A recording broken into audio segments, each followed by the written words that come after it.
waking up at night. Tell me about the dreams you've been having since you woke up.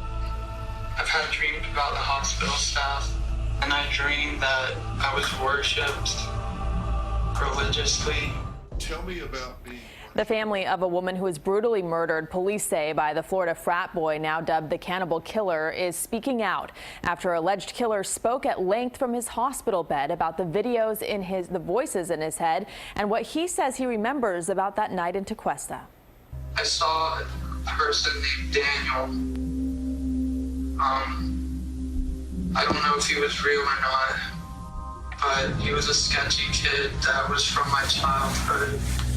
And he said, "Hey, Austin," and I panicked. In his interview with Dr. Phil, 20-year-old Austin Harroff talked about the voices in his head and his hallucinations, including one with a friend he called Daniel. I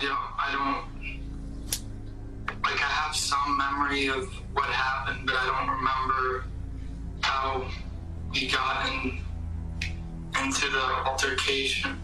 Do you remember her husband coming out? Yeah. Do you remember what he said? No. Do you remember that you used a weapon? I remember using a machete. Michonne and her husband, John Stevens, were stabbed to death. Investigators say Harroff was chewing on Stevens' face. I'm sorry for their loss, and I hope that you can find it in your heart to forgive me. And I'm so sorry, and I never wanted this to happen. Michonne's family members released a statement that reads in part, Michonne's family will never accept an apology from Austin Harroff that does not come from a place of complete honesty.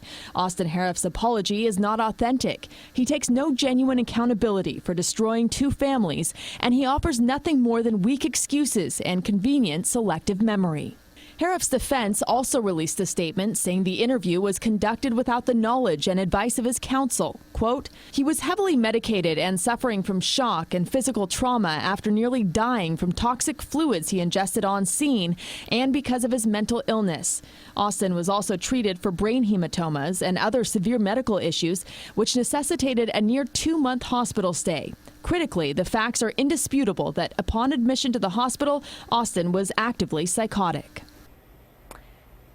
And Harroff's defense says they fought the video's pretrial release because they're concerned it has tainted the jury pool.